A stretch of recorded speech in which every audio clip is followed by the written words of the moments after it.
Hello students, turning point চ্যানেলে তোমাদেরকে স্বাগত।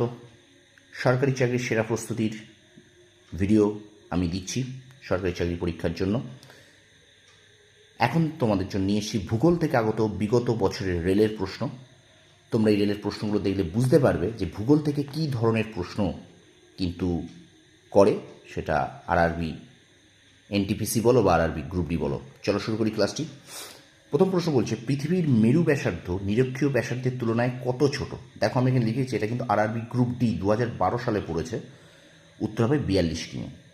2 নম্বর প্রশ্ন, পৃথিবী সূর্য থেকে কোন দিন সর্বাধিক দূরত্বে থাকে? অপসূর অবস্থান বলে এটাকে। এটা কিন্তু আরআরবি গ্রুপ ডিতে পড়েছে 2021 সালে। উত্তর 4 জুলাই। কোন দুটি গ্রহের মধ্যবর্তী স্থানে গ্রহাণুপুঞ্জের কক্ষ অবস্থিত? এটা আরআরবি গ্রুপ ডি 2012তে পড়েছে, মঙ্গল এবং বৃহস্পতি। 4 নম্বর প্রশ্ন, বেলে পাথর কী ধরনের শিলা? আরআরবি গ্রুপ ডি 2012 সালে পড়েছে, পাললিক শিলা। 5 নম্বর প্রশ্ন, নিরক্ষরেখার সমান্তরালে অঙ্কিত কাল্পনিক রেখাকে কি বলে? এটা কিন্তু আরআরবি গ্রুপ ডি 2012 সালে পড়েছে, অক্ষরেখা বলে। 6 নম্বর প্রশ্ন, কোন গ্রহের একটি উপগ্রহের নাম গ্যানিমিড? এটা কিন্তু আরআরবি এনটিপিসি পরীক্ষা 2016 সালে হয়েছিল, তাতে পড়েছে। উত্তর কিন্তু বৃহস্পতি। 7 নম্বর প্রশ্ন, সৌরজগতের ক্ষুদ্রতম গ্রহ কোনটি? এটিও কিন্তু রেলের এনটিপিসি 2016 সালে পড়েছিল, বুধ।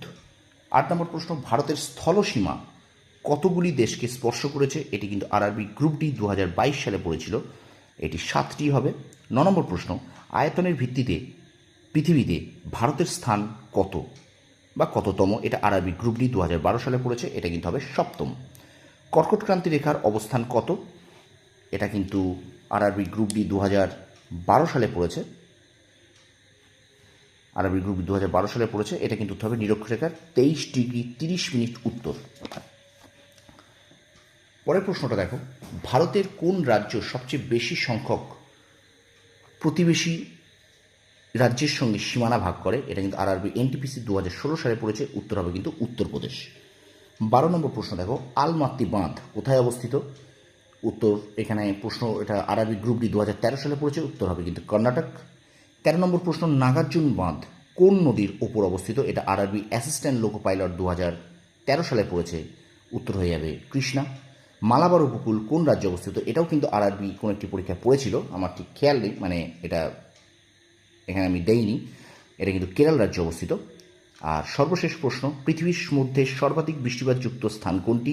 এটি কিন্তু আরআরবি গ্রুপ ডি 2022 সালে পড়েছে, উত্তর হবে মৌসিনরাম।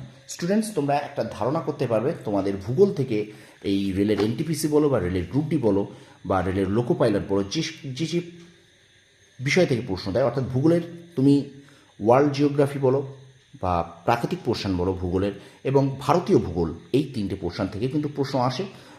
ক্লাসটি কেমন লাগলো অবশ্যই তোমরা কমেন্ট বক্সে কমেন্ট করে জানিও। আর আমার চ্যানেলটা শেয়ার করো, সাবস্ক্রাইব করো, আর অবশ্যই বেল আইকনটি প্রেস করে রেখো এই ধরনের নোটিফিকেশান আমার চ্যানেলের ক্লাসগুলো পাওয়ার জন্য। তোমরা সফল হও, তোমাদের সাফল্য কামনা করি। ধন্যবাদ।